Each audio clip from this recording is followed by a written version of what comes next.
दो दोस्त अपने सपने संवारने और अपनी किस्मत को आजमाने के लिए शहर आते हैं। शहर में वो एक छोटा सा बिजनेस भी स्टार्ट करते हैं।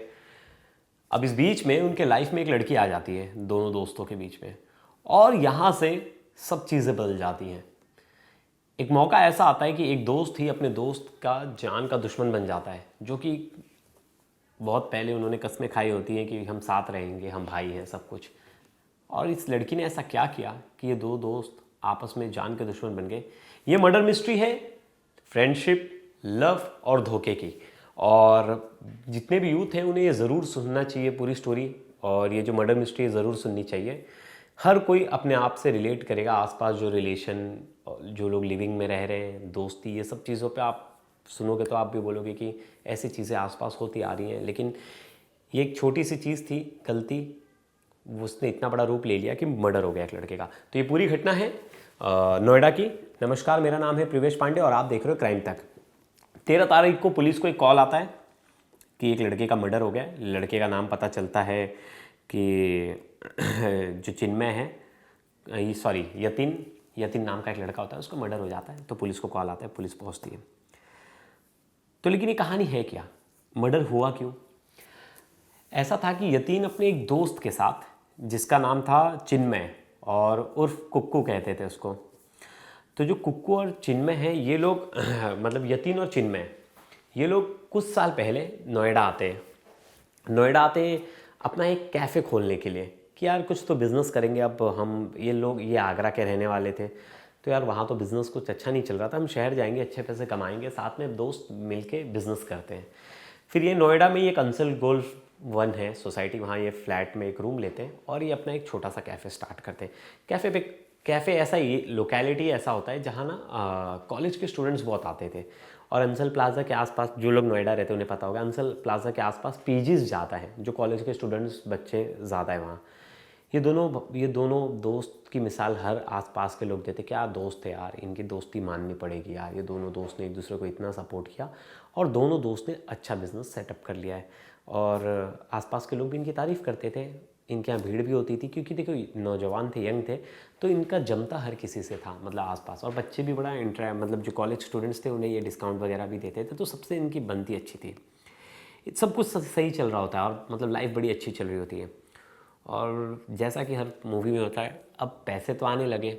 जब पैसे आने लगते तो उस पैसे को खर्च करने के लिए कोई ना कोई बहाना मिल जाता। तो इस बीच इनकी लाइफ में एक लड़की आ जाती है जो पास के ही कॉलेज में ग्रेजुएशन पढ़ने के लिए और अपने माँ बाप को सपना पूरा करने के लिए कि मैं जाऊँगी शहर में अच्छी पढ़ाई करूँगी, इन्हें मिल जाती है। इन लोगों की दोस्ती होती है। वो डेली कॉफ़ी पीने आती है। कॉफ़ी पीते पीते आपस में जो चिन्मय था कक्कू, उसकी दोस्ती बढ़ जाती है उस लड़के से। उस लड़की का नाम है हर्षिता से दोस्ती बढ़ती। तो ये दोस्ती कुछ 6 महीने और 7 महीने आसपास चलती है, अच्छी खासी। फिर जाके चिन्मय कुक्कू को कहता है कि मैं तुम्हारा पढ़ाई का पूरा खर्च उठाऊंगा, बाकी भी तुम्हारे जो खर्च होंगे उठाऊंगा, तुम मेरे साथ रहो। अब यतीन और चिन्मय पहले से एक फ्लैट में रह रहे हैं। अब उसमें एंट्री हो जाती है हर्षिता की भी। अब हर्षिता और चिन्मय रिलेशन में आ जाते हैं और सब नॉर्मली लाइफ में जैसा चल रहा था चलता होता है। फिर ये देर रात तक हर्षिता उसके कैफ़े में उसके साथ रहती है, उसके कैफ़े में हाथ भी बटाती है। और यतीन को कहीं ना कहीं लगता है थोड़ा बहुत मैं साइड लाइन हो रहा हूँ कि क्योंकि मेरे दोस्त को गर्लफ्रेंड मिल गई है, अब मैं थोड़ा इंपॉर्टेंस कम हो रहा है। लेकिन दोस्तों का ऐसा होता है कि दोस्त ज़्यादा बुरा नहीं मानते। दोस्त को पता होता है कि अगर इसकी लाइफ में गर्लफ्रेंड आई है तो बिज़ी होगा। हाँ, तो दोस्त ये सब चीज़ें समझते, ताने दे देंगे आपको, ऐसे मजाक मस्ती में बोल देंगे। लेकिन बहुत बार ऐसा होता है कि लड़के बहुत ज़्यादा बिजी हो जाते हैं। हमारे कॉलेज टाइम में भी एक मेरा दोस्त था, मेरा बेस्ट फ्रेंड ही था, तो उसकी गर्लफ्रेंड थी, तो वो बिज़ी हो जाता था, तो मुझे बुरा लगता था थोड़ा बहुत। लेकिन ठीक है, हर किसी के साथ होता है। फ्रेंड्स लाइफ में बाद में ब्रेकअप होगा तो हमें ही बताएगा। तो सब चीज़ बढ़िया चल रहा होता है। अब क्या होता है कि ना धीरे धीरे ना ये हर्षिता जो होती है वो बात करने लगती है यतीन से भी। अब चिन्मय को ये बात ना धीरे धीरे पता लगने लगती है कि यार ये हर्षिता जो है ये तो उससे भी बात कर रही है और उससे बहुत हंसती खेलती है। तो धीरे धीरे जो बॉयफ्रेंड है उसका चिन्मय हो ना इनसिक्योर होने लगता है अपने ही दोस्त से कि अरे यार मेरी गर्लफ्रेंड से बात करता है, मेरी गर्लफ्रेंड इसके साथ बहुत हंसती खेलती है, बात करती है, मैं घर पे नहीं रहता हूँ फिर भी हंसते खेलते बात करते हैं। तो वो बड़ा इनसिक्योर फील करने लगता है और मजाक मस्ती में यतीन उसका कोई मजाक उड़ा देता, अगर हर्षिता हंस दी तो उसे बुरा लगने लगता है। वो धीरे धीरे अंदर ही अंदर घुटने लगता है कि ये मेरे दोस्त से इतना हंस खेल के बात कैसे कर रही है। और ये बात वो बताता भी, उसे बुरा भी लगता है, लेकिन वो सुनती नहीं बहुत बार फिर। लेकिन लड़के डर से नहीं बोलते कि अगर मैं बोलूँगा तो उसे लगेगा मैं उसके ऊपर बाउंडेशन डाल रहा हूँ, तो वो कुछ बोलता नहीं है। अब क्या होता है, अब एक समय आ जाता है, मतलब एक लेवल आ जाता है, मतलब अब बहुत परेशान हो चुका है यतीन, अब सॉरी चिन्मय। और यतीन की उसकी दोस्ती देख के एक दिन उसके मोबाइल पे देखा उसने, उसके बाजू में बैठा था तो उसके इंस्टाग्राम पे एक नोटिफिकेशन आता है और देखता है ये तो यतीन ने उसको कोई वो भेजा है, रील भेजी है। उस पर उसने रिएक्ट कर दिया, दिल वाला कोई ऐसा नॉर्मल सा, तो उसको देख के वो खुन्नस में बैठा था। अब क्या होता है, अब तारीख आती है 12 दिसंबर। 13 दिसंबर को हर्षिता का बर्थडे है। 12 दिसंबर की रात को 10 बजे के आसपास ये लोग अपना कैफ़े बंद करते हैं और घर के लिए निकलते हैं। घर पे जाते हैं, घर पे रात को दबा कर पार्टी होती है। फिर वहाँ एंट्री होती है यतीन की 2 बजे के आसपास। ये 12 बजे केक कट जाता है क्योंकि नेक्स्ट डे बर्थडे है 13 तारीख को, तो 12 बजे केक कट जाता है। वो उसका बॉयफ्रेंड चिन्मय केक कट करता है, तो ½ kg का जो है रेड वेलवेट केक कट करता है। यतीन जो है जब आता है तो वो 1.5 किलो का बड़ा केक लेके आता है, बहुत सारे फ्लावर्स, बहुत सारी चीज़ें लेके आता है। इसको देख के जो चिन्मय है वो बहुत ज़्यादा गुस्सा हो जाता है। वो बोलता है मेरी गर्लफ्रेंड का बर्थडे है, तू इतना कुछ क्यों कर रहा है। अब इसी बात को लेके वो शराब पिया होता है, शराब के नशे में पार्टी तो चल रही होती है, धमाकेदार पार्टी। अब शराब के नशे में वो उसे उल्टा सीधा कहना शुरू कर देता है कि मैं बहुत दिन से तेरा देख रहा हूँ, मेरे को सब समझ में आता है। अपनी गर्लफ्रेंड को भी चिल्लाता है, बहुत बहुत सारी चीज़ें, लड़ाई होना शुरू हो जाती है। और वो अपने मंदिर की भड़ास निकालना शुरू कर देता है। एक एक बात बोलता है कि तू मेरी गर्लफ्रेंड को बात बात में ऐसे जो हाथ मारता है, मुझे सब कुछ दिखता है। वो हंस हंस के तुझे फ़ोन पे बात करती है, मुझे वो भी गुस्सा आता है, वो भी देख के मुझे चिड़न बढ़ती है। लेकिन मैं तुझे भाई मानता हूँ, दोस्त मानता हूँ, इसलिए मैं चाहता था कि हमारी दोस्ती ना ख़राब हुई, लेकिन मैं अब तक इसलिए नहीं बोल रहा था। लेकिन आज ये बात ज़्यादा हो गई, मेरी गर्लफ्रेंड का बर्थडे है, जब मैं इतनी चीज़ों में ही कर रहा हूँ, तू मेरे से भी ज़्यादा उसके लिए कर रहा है, तो मुझे तो तुझे देखने का भी पसंद नहीं कर रहा है, चेहरा भी नहीं देखना चाहता मैं तेरा। दोनों में लड़ाई होती है। इसी बीच बहुत हीटेड आर्गूमेंट हो जाता है।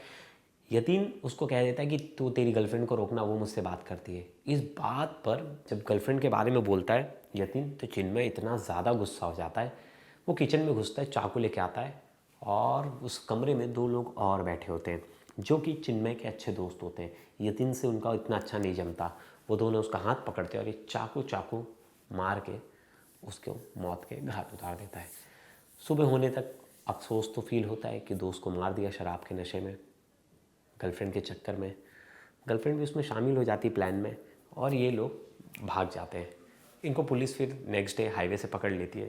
फिर जाके चिन्मय जो है वो पूरी कहानी बता देता है कि मुझे बहुत ज़्यादा शक था कि मेरी जगह ना ले ले, मेरी गर्लफ्रेंड को इम्प्रेस ना कर दे, क्योंकि इसके पास पैसा था मेरे से ज़्यादा, तो मेरी गर्लफ्रेंड कहीं उसके बहकावे में ना आ जाए और वो मुझे छोड़ ना दे।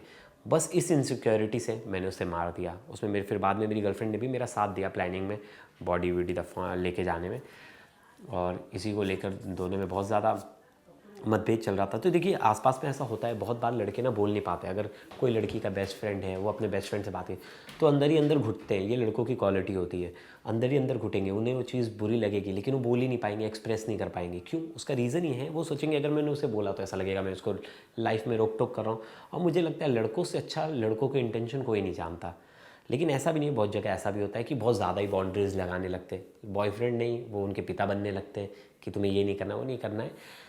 तो सब चीज़ें ज़रूरी है, लेकिन लॉयल्टी के नाम पे तो बहुत कम आपको केसेस देखने मिलता है। आज का ज़माना ऐसा है, कॉलेज स्टूडेंट आया मौज मस्ती करने, उनको लॉयल्टी से कुछ फ़र्क नहीं। उसको 3 साल का अपना पढ़ाई पूरी करनी है, शहर में रहना है, लिविंग में रहनी है, पैसा खर्च कराना है बॉयफ्रेंड का, मतलब, और या तो बॉयफ्रेंड को गर्लफ्रेंड का पैसा खर्च कराना है।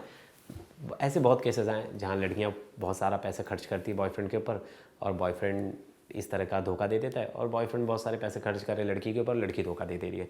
तो ये कहानी थी 2 दोस्तों की, और 2 दोस्तों के बीच में एक लड़की आ जाती है, और कैसे उस लड़की के चक्कर में ये लोग आपस में एक दूसरे का कत्ल कर देते हैं, मतलब एक दोस्त दूसरे दोस्त का कत्ल कर देता है। तो हम ये स्टोरी उन सब नौजवानों के लिए जो ये स्टोरी वीडियो देख रहे हैं, तो दोस्ती बड़ी इंपॉर्टेंट है, उसे बड़ी महफूज रखें, और प्यार भी बड़ा इंपॉर्टेंट है, उसे भी बड़ा महफूज रखें, और दोनों को अलग रखें। तो मुझे ऐसा लगता है कि ज़्यादा दिन तक आपकी बन सकती है। तो आज के लिए इतना ही। अगली मर्डर स्टोरी के लिए कल मिलेंगे, तब तक के लिए धन्यवाद।